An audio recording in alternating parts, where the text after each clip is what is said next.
What's up, Response On Players? We're back with another episode of the podcast. Thank you guys for tuning in as always. I'm Jake, and I'm actually joined today by Bryan. I'll be the defendant today. And I'm James. I'll be his co-counsel. But that means he doesn't have counsel. Nah, he's my co-counsel. It's fine. Is he representing himself? Of Yes, course he is. I always You represent think myself. Bryan would ever do anything but represent himself? Have you heard this I'm man always argue? representing me. Oh my goodness. So what's on the docket today, boys? What are we talking about? I don't know. You'll have to ask the bailiff. That's not us. Is that not you? Nope. No. Wait, you're the judge. You don't Well, have the case in front of you? What's going on here? No, I threw your case out. You're obviously guilty. I want a mistrial. Yeah, like objection. So I figure we could kick things off. Start with the elephant in the room. The Erratas from the Ban Errata list that just came out this week. We've got changes to City Rampage. That's crazy. And Mark Tyner. So let's start with the fun one. Let's start with City Tyner? Rampage. Nope. Sorry, you're wrong. Darn, I had a 50-50 shot. All right. Now, I missed last week. Did you have like some big rant or something? Why is this card getting changed? What's going on here? Well, I don't want to say it's directly because of me. I don't want to take all the credit. Because it isn't. Because it has nothing to do with me, but I'm going to take all the credit for a minute. Yeah, I guess you weren't there when we listened to a 10-minute argument about City Rampage. And how it was too strong, unfun, unfair. And then my counter argument was just block. Just block. That's classic. Yeah, classic Bryan being wrong. Yeah, no, that makes sense. It was very, very strong, especially now that every character from the set pretty much wants to run it. I'm not surprised that it get changed. I'm honestly surprised it didn't just outright get banned, but I guess that does make a lot of those characters a lot less viable, almost unplayable, I would say. I don't know about unplayable, but let's get into what was changed. So, Yeah, let's talk about used to be old form. Your checks to play attacks of printed difficulty 5 or greater get +2 for the rest of this turn. Very good. Very strong. While also giving 1/1 to your cards while it's in the card pool. Now it is form spend 1 momentum, your checks to play attacks of printed difficulty 5 or greater get +2 for the rest of the turn. The static is unchanged. Correct. The static is unchanged. The big thing here is now you can't just play a City Rampage and get all the effects. You have to have a momentum to do it, which means you got to find ways to steal momentum before you start playing City Rampage, which might include playing attack first and then having to play into City Rampage, giving you a little bit more options, or meaning they have to wait an extra turn so you have one more turn to kind of set up and get ready for the City Rampage turn if you're kind of a slightly slower deck. True. So the big thing here is addressing what James said earlier. I knew we weren't going to ban it. We already have been told many times that if it comes in a challenger deck, it's not getting banned. It can be changed, but we're not getting rid of it. We want those decks to still be playable at a 100% legal set of cards. We were told that when we got the change to combine firepower. Jake just hates blue cards. He does. He just hates blue cards. True. He hates the color blue, actually. Okay, settle down. The big thing with that is I think that's an incorrect approach, especially for a product that you can't really get your hands on anymore. I could still find. I haven't seen a Godzilla one specifically, but I still see the Ghidorah one around every now and then. I don't see the Godzilla one around ever. I did while I was at PAX. I was like, we were looking at a booth and we were like, oh, look, they got challenger decks. I was like, I bet they don't have the Godzilla one. And then I saw the Godzilla like series and I was like, oh, shoot, they have it. And then I was like, oh, wait, was like going through them. I was like, oh, these are all Ghidorah. Okay, never mind. So, I yeah, mean, the product is so old anyway. Like if you're It buying only that, rotates this next year, so sure. Which I mean, if you're buying it, then I think I understand the philosophy behind not wanting to ban cards that are in a set deck of cards so that you can just open the deck and play. But I think if you just had if you're playing the unchanged deck list, you're allowed to play that card in that deck. And even then, I feel like it's too strong for Godzilla anyway. So I think the cards should have kind of just went, but I think they're kind of going for we don't want to completely shift the meta in like a hard one direction. I feel like this is kind of like a slower push. Like, hey, let's try to give the people that want to play City Rampage, let's let them keep it, and let's try to like soften the blow a little bit, but not really take the identity out of the card. So I don't disagree with this approach. If it continues to be a problem, then I will continue to complain about it, and I'm sure they'll fix it. and we'll continue to have to listen to it. No, this car's never getting Absolutely. touched again. You can complain all you want. Couple things.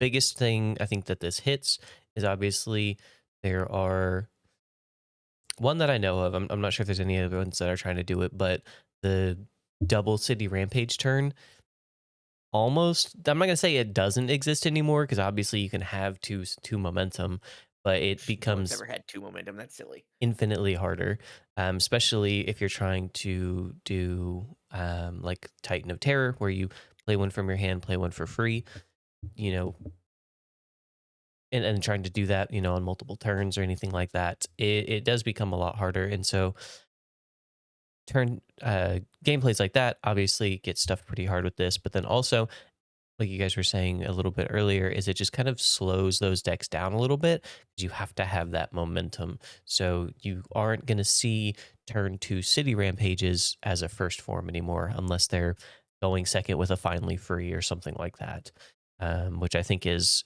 pretty important, and it definitely slows the game down into that turn 3, turn 4 style that they're wanting from the game. Yeah, I agree. I think it's really trying to set up for the hey, if you're an aggro deck, you win on turn 3 setup. That's your ideal window. Yeah, I don't hate it. Like I said, I'm glad they at least did something about it. I'm okay with them not taking the extreme of getting rid of it. I understand that we are in a set, and I even said it in my rant. I understand we're in a set that wants to play big 5-diff attacks. Like I feel like they've really kind of pushed some of these 5 diffs to kind of be a little bit better than we're used to seeing, which I'm okay with. I think that's pretty awesome. I like the design direction of the Godzilla set. I just think this card. I don't think this card was designed with the Godzilla set in mind, even though it has Godzilla on it. And I feel like we will see what happens with it. I am okay with them trying to slow it down. If it limits the decks that can do it effectively, and we still see 3 or 4 decks that are still just running your head in on that turn because they can somehow generate a momentum on turn 1 or whatever, then it's still going to end up being a problem that has to be resolved because instead of fixing the problem, you've only narrowed the meta. Sure. I will say, I agree that this card was printed without the idea that they're going to make a set 2 years later, because that's not how far ahead they were. But the other way around is definitely true. The set was designed knowing that this card existed. So, Oh, for sure. I mean, you look at all of the really good I want to play 5-diff characters, and they've got one of these symbols on them. They're all, mostly Earth. Some of them have water and chaos, but a lot of them, like Angerus, is Earth. Titan of Terror is Earth. So and I water. think Everything on top. I'll have to double check. I think Burning Godzilla also has one of these symbols, doesn't he? Yes. I think he has chaos, but I could be wrong. He's Earth. Yeah. So a lot of them have Earth on them. And so, yeah, it's very obvious that the set was designed with City Rampage in mind. So I'm not surprised that it was changed. I mean, even when the set first came out, I don't remember exactly who it was, but someone pushed in the Discord. They were like, hey, with everything going on and LC's coming up soon, if we're going to touch City Rampage, you guys should let us know early so that way we can prepare for it. Like, it was very clear that the set revolved around City Rampage and everyone knew it was probably a little bit too good. And then also, if you look at a bunch of I will go towards what Jake was saying in the last argument last week. If you look at the 5 diffs and up for a lot of this set, a lot of them are pretty good. I think there's 2 reasons for that. One, I think we're trying to decide exactly how good 5 difficulty should be, and so on, and where 5 and 6 are to be enticing. Yeah. And then I think they're also there's the thing where this is the anchor set of this year. And so if we're not going to print as many sets, we're not doing these other things, perhaps we should be trying to make more cards that impact the game. Yeah, I mean, this set's got to kind of fill the void of 3 sets that have moved on, at least as far as staples go. And you got to find things to replace some of those best cards. So, yeah, I definitely think that this set's probably a little pushed in power. I'm curious to see how everything stacks up for the rest of the year. For sure. Yeah, I think this is a good step overall. So on to our next one. I'm done complaining about City Rampage until it beats me true. again. Until it beats. Got it. So until next week. Okay, I don't need you to settle down, bucko. You're right. I apologize, Judge. So on to the next card that was errated. Mark Tyner, 2020 World Champion, errata. So his old effect was response. Twice per turn, commit 1 unique card. After a player makes a check to play a non-foundation card, that check gets +2 or -2. Very good effect. His new one is response once per turn. Commit 1 unique card. After a player makes a check to play a non-foundation card, that check gets +2 or -2. Yeah, man. The character was really cool. I do think the -2 is very strong. I heard some rumblings off in the internet on some of the discords that originally there was some idea of just testing it where it stayed twice per turn, but it couldn't end your turn, which it currently can. But that they Which is found, crazy. yes, it is. It is pretty Yeah. crazy. But then they found that it made it easier for decks that could draw a bunch of cards to play through it because it just became a hand tax. But the other decks that weren't necessarily drawing multiple cards on their turn were still getting the same effect happening to them, and they basically just weren't allowed to play. So then they decided to make it once instead. Yeah, I think this is a good change. Originally, when he first came out, I was like, this should just not end your turn, and it's probably not too bad. But what you said does make sense. I'm interested because I think this is the fastest we've seen a character get errated. They were available for 1 event. Just the biggest event.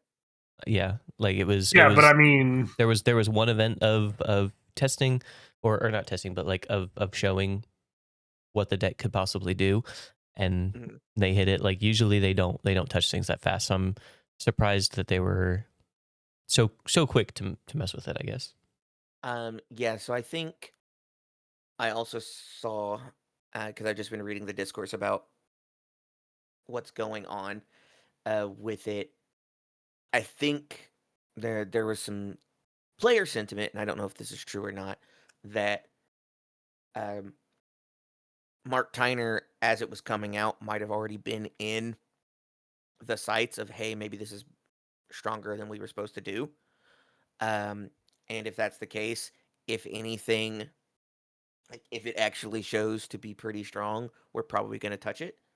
I don't know if that's true or not. That's just what I have read from a few different people.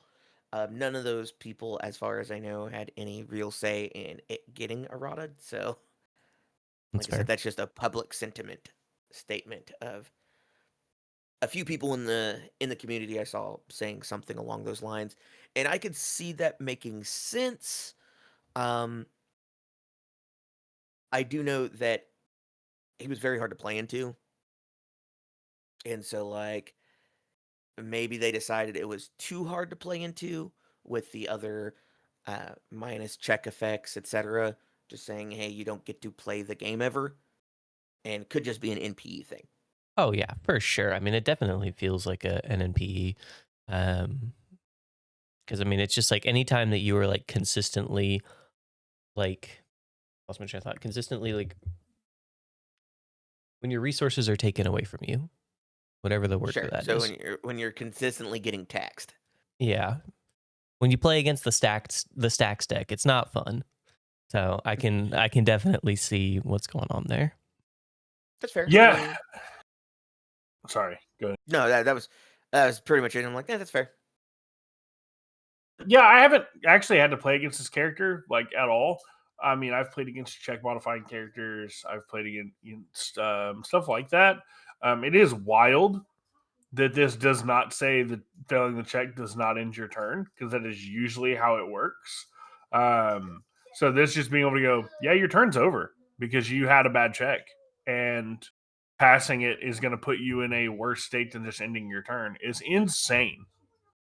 I definitely agree with the sentiment that maybe this card was maybe a little bit too strong coming out of the gate. That's fair. Yeah, like I like the effect. I like the back and forth of saying, hey, you have to make a choice on whether this is important enough to you. Personally, I like that on cards like Space Godzilla, etc., where it doesn't end the game on those people. If it had been something, maybe if the cost had been bigger, it wouldn't have been a big deal for it to end the game or in the turn, I should say. Um, where maybe it was like destroy a unique What if or we just don't something. let him have multiple uniques? What if he has to build them all fairly or whatever? I don't know. Maybe, I don't know. Obviously, I think they decided to just having the single -2 per turn plus any other minuses they wanted to give, any breakers, etc. Let him hold them off for long enough, and that makes sense to me. Um, two of them is very strong. Yeah, I mean, cards Uh, are unique for a reason, right? yeah. Uh, but I will say Mark Tyner is very coolly shaped, in my opinion, because he does something. He changes the way you play the game, like how you as a player get to build your deck, etc. And I like characters like that. So I think the idea is really cool. It may have been too strong as is, and like you said, I haven't really played the character that much. I've seen some games if it being played, and it definitely seemed pretty good. Yeah. Yeah, I played it once at Worlds and I managed to beat it, but I think I had a unique experience. I was playing against the Colossal Confrontation version as playing Toru too. So they would play their 9 diff and I'd make them pick it back up and then they'd tap out for it so they couldn't really neg my checks too much. So I think I had a unique experience where I didn't think it was that bad, but I definitely saw some of the games where Justin Birch played it and I was like, that seems pretty good. So Mhm. yeah. Yeah, I think overall, I mean, it's a problem. You've heard people talk about it. I'm glad they did something about it sooner rather than later. It was pretty dominant in the one event it showed up in. I heard people griping about it all weekend. Yeah, I guess I don't know if it was dominant necessarily for Worlds, but I definitely think it was one of the boogeymen of Worlds for sure. All right, next topic. Clean break there. James, how was PAX? PAX was a lot of fun. I worked the entire time, so I didn't really get to see a whole lot of it. I got about an hour a day to go check out the actual venue, but most of that time was spent searching for food. So, but what I got to see of it was pretty awesome. It was cool to see all the different like types of games and stuff that were there, because there was a ton of stuff that I had just like never heard of. There were board games and obviously video games that were just like I had never even like thought of as like as a thing. So I wish I got to check out more of them. But overall it was a lot of fun. What I did while I was there was I did demoing for Riftbound, which was a lot of fun. I did two. I did judging and I did demoing. So for the first day, I worked in the sealed area where we would do Spirit Forge sealed for anybody. They would play, get their 6-packs, build a deck. It was 4 rounds. So throughout the 8-hour day, we did 2 of those events, and everybody that showed up got an RE promo, and it was a lot of fun. Cool. It was super cool. I personally saw 2 SIGs get pulled. They were both Soraka, which was interesting. But yeah, it was super awesome just getting to walk around and see what everybody pulled. And like as they were building, they would see certain interactions. They'll be like, hey, does this work? And sometimes it was really cool things. And you're like, yeah, that works exactly like you think. And it was a lot of fun. I would definitely do judging again. It was, I don't know. It was really cool. It was the first time I ever got to do something like that. So being able to like help people through their first experience playing the game, because a lot of people there, I won't say a lot. Most of them knew at least the basics, but there were a few people that came over and were like, "I've never touched the game before, but I signed up for this," and so I would give them like a quick little crash course on how the game played, and then make sure to kind of watch over them as they were doing their deck building and their games to see if they had any questions. And it was a lot of fun. I really liked that part of it. After the about halfway through the second day, maybe even a little earlier than that, I did get pulled over to the demo booth because it was very busy, and basically spent the rest of the weekend doing demos for the game, where they had the upgraded Jinx, Victor, Volibear, and Yasuo decks. So it wasn't just the starter decks themselves. They were upgraded. They had seals. They had their signature spells. And the Volibear had Dreadbloom Predators in it for some reason. So it was really cool. But that was a pretty awesome experience, being able to show people the game for actually the first time. These are people that have never played the game before. Some of them don't even play card games. And just being able to kind of give them that first experience, walk them through the first couple turns, and then kind of see that moment in their mind where they kind of get it, and get to watch them keep playing the rest of the game themselves, helping them with any questions they have, was always pretty awesome. And then, of course, I got to spend a ton of time hanging out and playing games with people after the event. Played a lot of Commander, so it was a pretty great weekend. I just heard a bunch of non-UVS. I'm going to need you to simp a little bit harder for our favorite game. So that was on the other side. I got promos for that game too. That's about it. I was not involved in the UVS side, unfortunately. I worked strictly Riftbound for the weekend. So I know originally I thought you and Steph were both going to be working on the UVS demo side. I guess, did they just need the extra bodies, or am I just mistaken? From when I got brought in on it, I was always working the Riftbound side, and Steph was working as they call it a breaker. Basically, when people go on breaks, she covers whatever they were doing, which usually ended up just being demos. She would end up doing demos, but they did have people that were set to work the UVS side of the booth, but from what I understand, I specifically was originally supposed to work completely the OP side. I was supposed to work Sealed Riftbound and just cover those events through the weekend. but we ended up having like 5 people over there for a 64-person event, which lays them out into four rows of table, or 4 rows. And so when you basically each cover a row, and then you have somebody kind of standing around. And there really weren't a lot of questions, not enough Mhm. that like they were overlapping. So like someone would have a question, we'd answer it, and then we'd go back to doing what we were doing. So the extra body, even during lunch breaks, was really not that necessary. So they did then pulled me over to the demo booth and had me work that for the rest of the weekend. Sure, that makes sense. So, I mean, you talked about the demoing side, Mhm. um, but you didn't demo our game. The um, did you?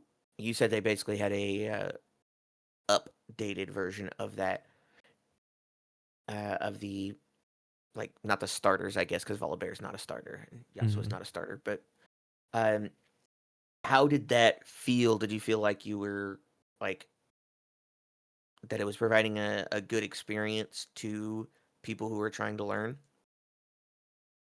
Absolutely. Yeah, I think it definitely did a really good job. I think that's one thing that I would say about the Riftbound experience versus the like Universes demo experience is they gave you real decks that did real things.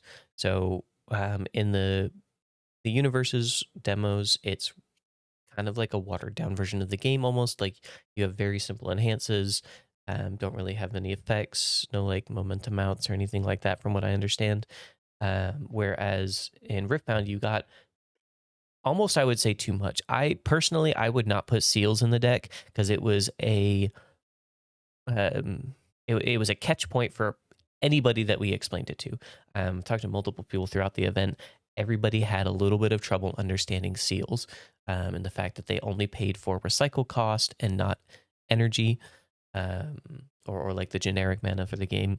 So Hmm. that was like a big catch point where we kind of had to stop the demo, explain it, and it was like I think it was just a little bit too much. I do like that they gave everything though. So like you had, um, like I said, like you had like the signature spells, and Volibear had some like the Dreadboom Predators, so they got to play a little bit at a higher level um, power for that. The Victor deck had like Cola Weeks and kill spells and stuff like that, so they all got to see kind of, I wouldn't say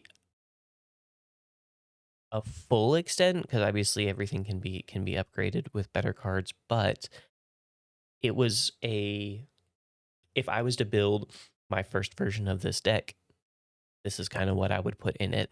So like Jinx had combos with her like Chemtech Enforcer into Flame Chompers. A lot of Hmm. Jinxes would pull that first turn. So they would be able to play Chemtech Enforcer, discard a card from their hand, discard the Flame Chompers, and then play it for free. And that was like a really cool point. One of the big things that you would see that, oh, I've got it moment is when you would see the Yasuo players look at, like, play a unit, look at their character, and be like, and they would ask you, they look at you, and you'd know what they're about to ask because you've done the demo a few times, and they'd be like, can I use this to move an exhausted unit? Or they would see Kane and think the same thing, like, once he's ready, can I move him and then gank with him? And you're like, yes. And then that's when they kind of like have that moment of just like, oh, I get it now. This is kind of how what I'm supposed to do with this character. And that was always like super cool. And I don't feel like the Universe's demo experience has those same hits. It and so that's kind of, if I was giving props to one, criticism to the other, I think the Riftbound decks do a very, very good job of teaching the game and teaching all aspects of the game as well. So you get a very full, very rich experience of, oh, this is what a real game feels like. And I don't feel like the Universe's decks do the same. That's fair. Um, I do think that for Universus, having done the demo on for UES, one of the things is it it feels so different from most other card games that like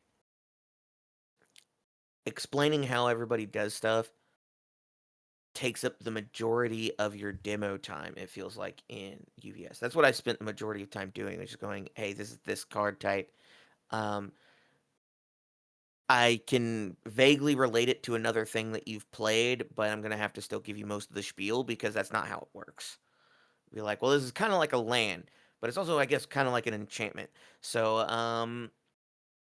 I imagine they're both, basically.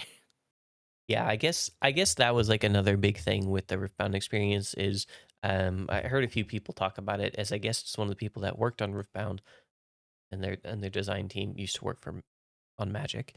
And so a lot of the mechanics in Riftbound to an extent have a correlation in the Magic world. And so whenever I was sitting down people to start the demo, I would start with, "Hey, have you played Riftbound before? And then have you played Magic before?"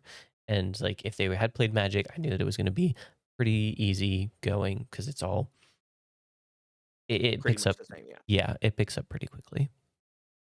Yeah, and that's a thing I think that is both cool and, of course, vaguely a detriment to our game. Is I could ask, "Hey, have you played Magic?" And then even if they go, "Yeah, I play Magic all the time," I'd be like, "Cool, that's not really gonna apply here." Yeah, Uh, yeah. I'd be like, sure, everything that you none of know that's about going to that card matter. won't matter. Like I can basic concept some stuff. Like I said, I can go, yeah. So foundations are basically lands that are also enchantments. They pay for your stuff and also they give effects. Um like that's the most like bare bones version of that I can give. But then like how do you describe an attack? Yeah, yeah. It's There's not the no same like as a creature. It's no. really not the same as a sorcery.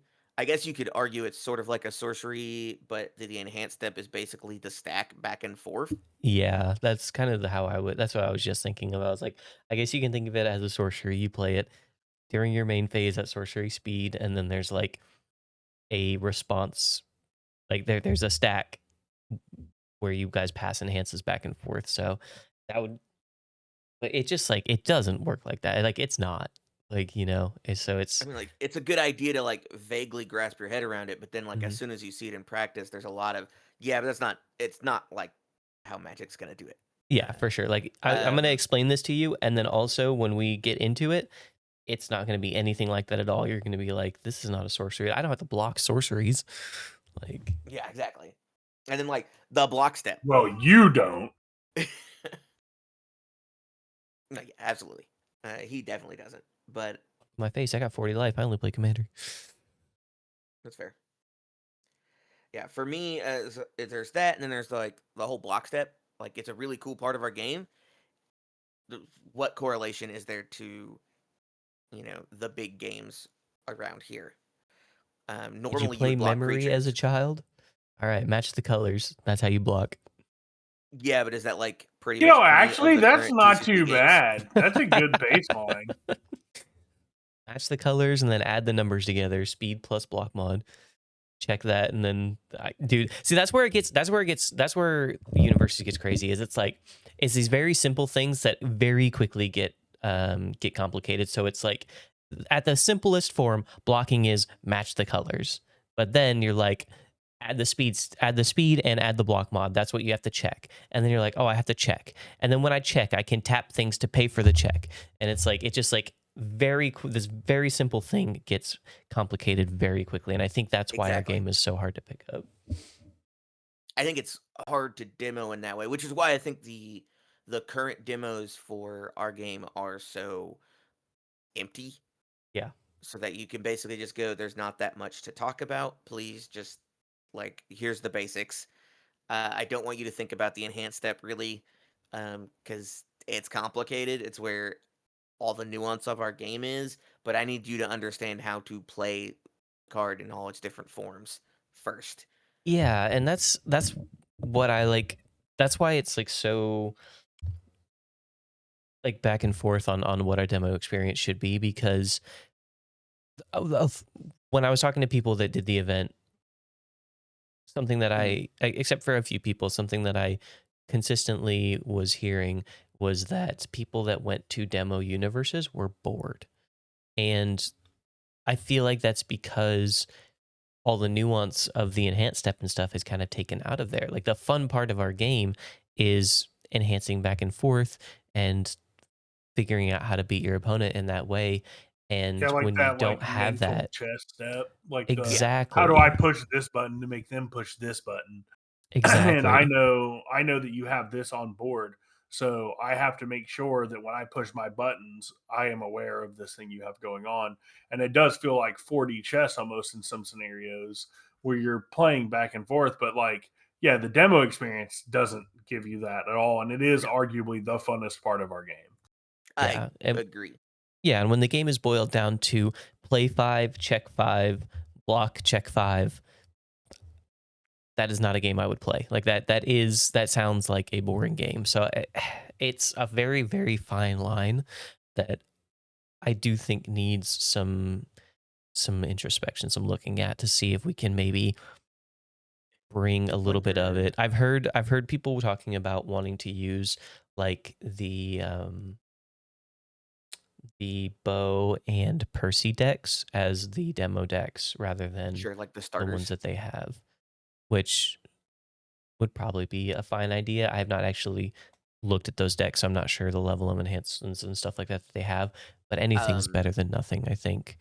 they should be pretty similar to the Mikasa and Levi starter decks, not the demo decks, because the demo decks, as we said, are mostly empty.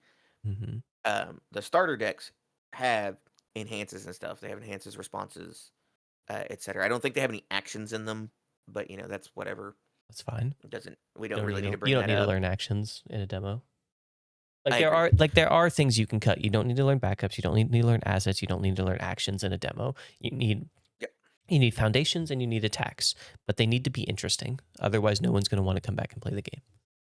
I agree. I do think that um, I feel like our best success of getting people like excited and like kind of going really actually this game's really cool um was less in the demo side, though the demo side I feel like was important to kind of like get people engaged with the very very basics. Um but was when we did the sealed starter deck tournament and you got either the Levi when I was demoing it was Levi or Mikasa starter decks.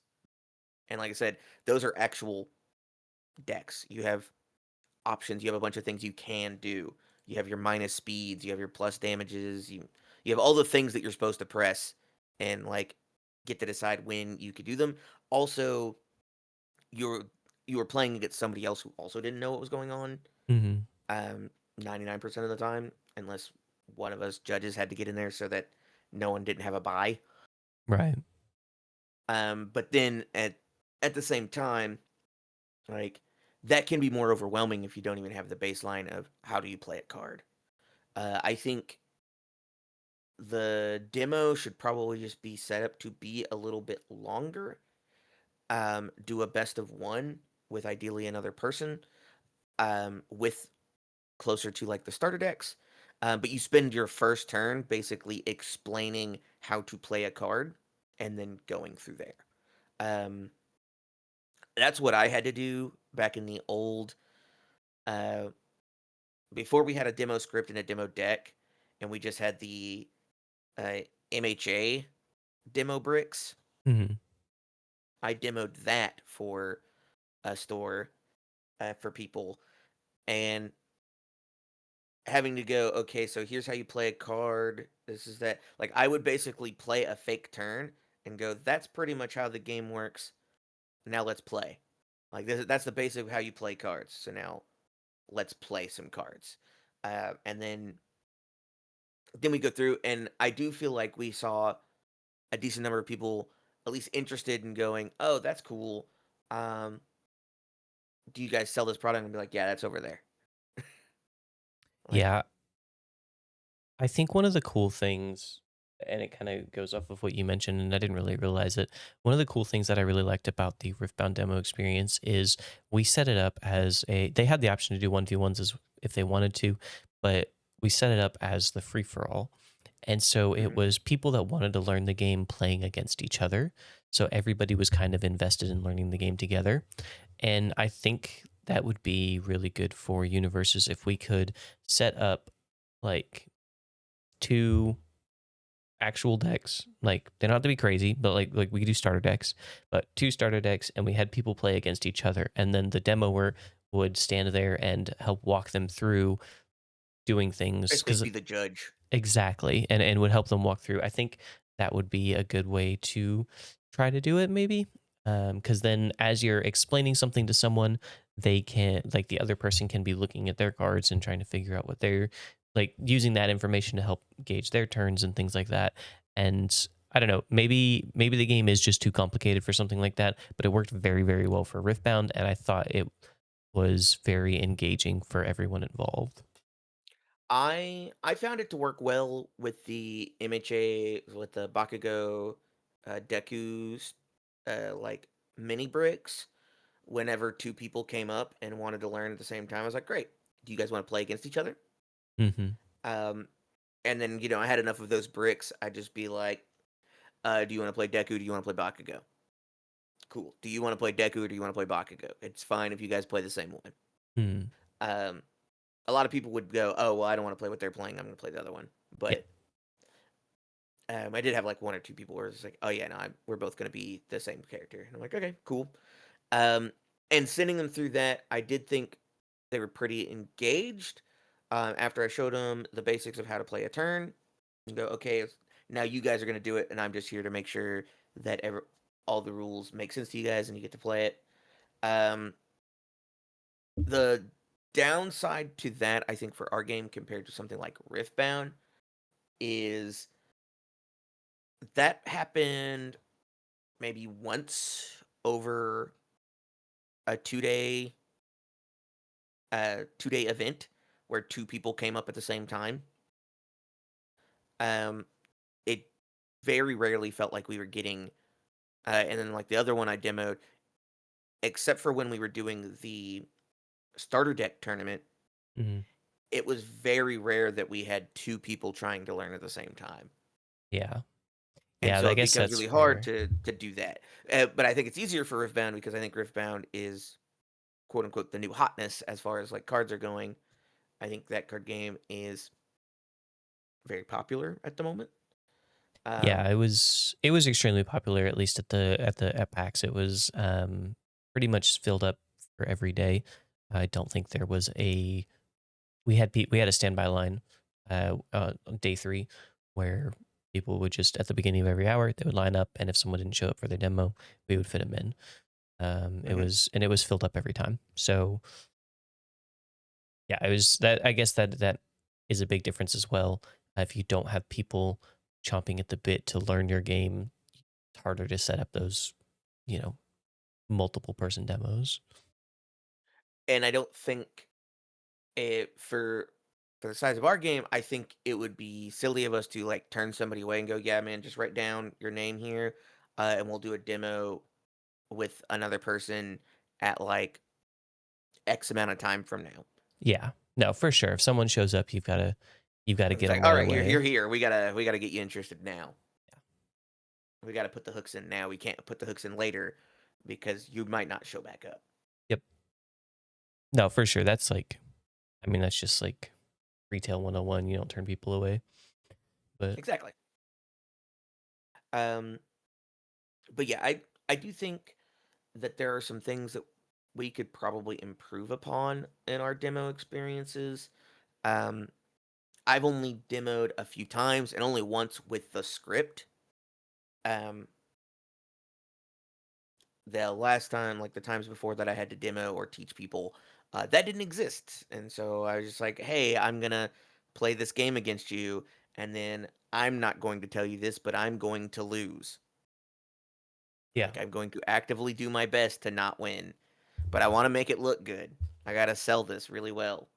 And so, it'd be things like in the Bakugo Deku one, that was pretty easy if I got to play as Deku, which luckily most people wanted to play Bakugo. I'm Bakugo's like, oh, thank cool. God. Bakugo is cool. Edge But Lord 101. but it gave me a very good outlet to just go, hey, I'm ending my turn. Like, this is my last attack, and it's pretty blockable. They've kind of shown me that they probably have the ability to block or half block it. I'm going to discard my whole hand. And then they block it, and I go, oh, well, that's unfortunate. And then usually they could just then kill me afterwards. The Bakugo deck was pretty aggressive, so it could usually do that. But sometimes they would just draw a blank, and I go, well, now I feel like an idiot, and I have to choose this again somehow. Yeah. And that was the other thing is like, when it's unscripted, I wouldn't know exactly how long it would take to finish a demo. So that was a Yeah. big thing. I was like, well, it could be 20 minutes. It probably should be 20 minutes, but it could be 30 or 40 if we both just kind of like durdle around. We get really unlucky with how checks work. So every time you decide to fight, you just check bad and go, okay, well, never mind. Let's bring it back and let's try it again. Yeah, that was one thing I did notice with the Riftbound demos is they always went to time, and that may just and the only time it didn't was when I did a 1v1s, and that maybe just be a flaw of the free for all is that it just takes longer. Um, so there were a few games that did finish, and we got an actual ending. But a lot of the rounds, I had to be like, hey, you guys got 10 minutes left, and then it comes down to be like, hey, this is going to be the last turn. And everyone was super cool. They understood, you have an hour time slot, and everybody left really happy. But it did feel a little bit bad sometimes, especially as things started to like pick up in tempo, and you're like, oh, someone's going to win soon. We got to end it here, though. Unfortunately, we'll never know who that was. Get out of here. Yeah. So I think there's a little bit of that, but I don't think that's necessarily 100% a bad thing. Obviously, it'd be great if everyone got to finish their games, but at the end of the day, it is just a demo. So like, I understand it. And I think the free for all experience is better for teaching like that than the 1v1s, just because only one person's taking their turn at a time. So you get to, focus on them, help them with their turns. Whereas in 1v1s, you're like, everyone's got questions all the time. So you're like back and forth really quickly the whole time. And also, I think just as a group experience, learning the game together is just more fun. Sure. Jake, do you have anything to add to that? No, I've only gotten to really demo a couple of times for Universus, to be completely honest. And I feel like you guys have kind of, hit the nail on the head without sitting here and just repeating what you guys said for another like 10 minutes. The scripted games for Universus feel lackluster and kind of boring. I've like usually when I've demoed with somebody, we've played like a scripted game, and then I will run them through an actual game, and then like slow step them through that game also, and be like, yeah, it's really fun. And I will usually try to throw the game. I'm like, yeah, man, that's crazy. You just played a real game and beat me. Yeah, I think it's just like a good engagement tool to just like, if they get to win their first one, it's just that much cooler and like that much more exciting in their mind. It would be awful for me to go up and like say learn how to try and play Magic, and then in like a more strict setting like this, and then just get the brakes beaten off of me by some random like pro or somebody who's been doing it forever. And you're like, well, that was fun, I guess. Hey, all I'm saying is that day we came over to play the game at your house, I beat Zach. I'm playing. He's not. That's all I'm saying. It's true. Very true. Yeah, imagine if we didn't have James for the podcast, bro. What if he had never beat Zach? Yeah, who knows? Think of all the time we'd have not being spent with him. Loki, I'm starting to fantasize a little bit. Wait. Hey, Now, yeah, I remember like, and that was fun. Like, I had fun trying to teach that to a bunch of people, but obviously that was its own thing where I had to make real decks.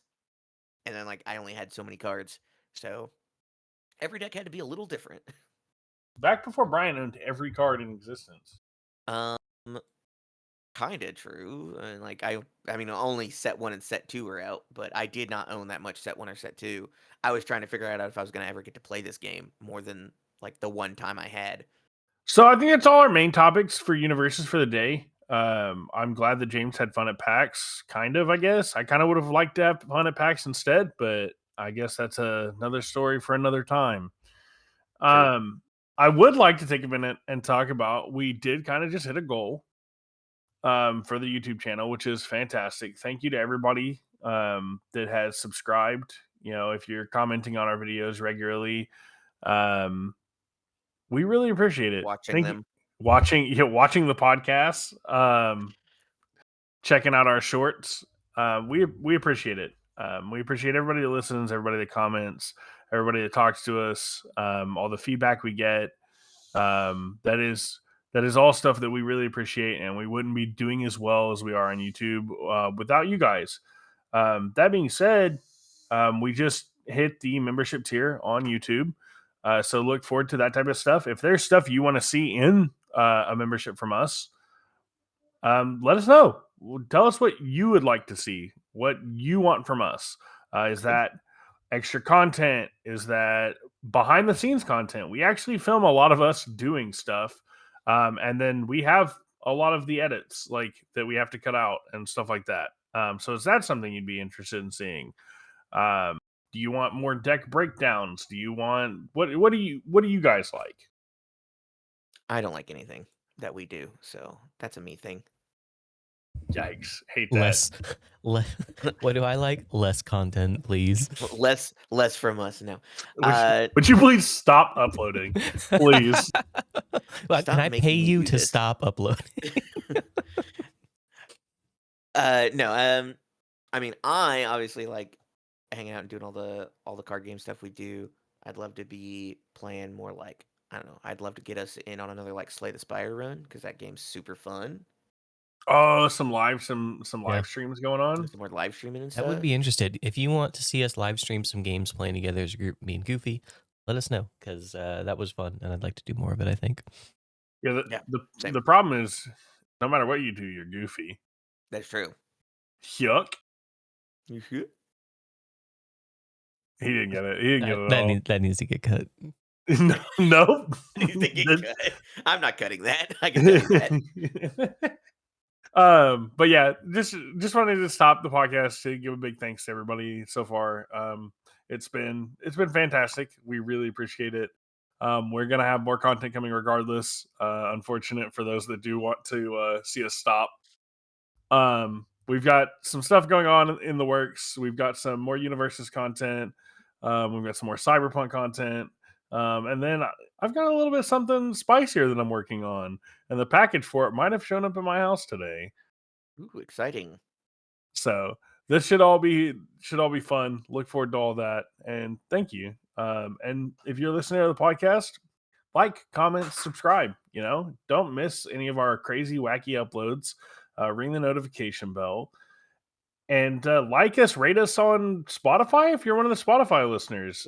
We also appreciate you guys on Spotify. I actually didn't realize, I seem to forget that there are actually a few number of people that listen to us on Spotify. So we really appreciate that. But as always, I've been Jake. If the shoe don't fit, ban City Rampage. I've been Bryan. Bake them away, toys. And I'm James. I'm just the other guy. Objection. Overruled.